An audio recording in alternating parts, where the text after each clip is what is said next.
Hello friend, আজকে আবার একটা নতুন ব্লগ নিয়ে তোমাদের কাছে চলে এসেছি।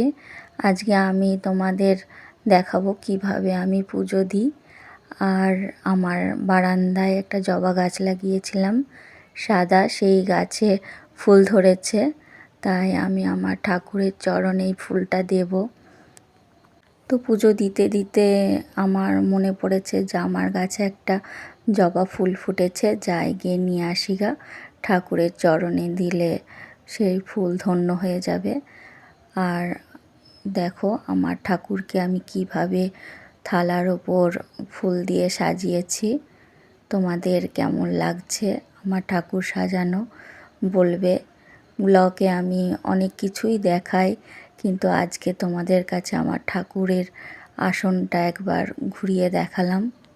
আমার ঠাকুর ঘরটা 3 তলায়, ছাদের ওপর সংকীর্ণ জায়গার ওপর ঠাকুর ঘর, খুব একটা বড় নয়।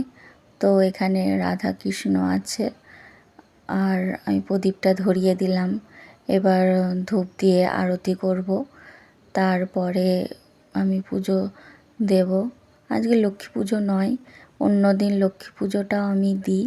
আজকে এমনি পুজো দিতে দিতেই মনে পড়লো আজকে তোমাদের কাছে আমার ঠাকুর ঘরের পুজো দেওয়াটা একটু শেয়ার করি।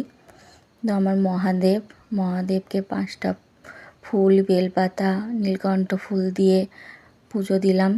আর এই ফুলগুলো আমার শ্বশুর মশাই বাজার থেকে কিনে নিয়ে আসে। শীতকালে তো তেমন গাছে ফুল ফোটে না, আর নবদ্বীপে ভালোই কিনতে পাওয়া যায় সন্ধেবেলায়, সকালবেলায় বাজার গেলেই তো কিনে নিয়ে আসে আমাদের ফুল।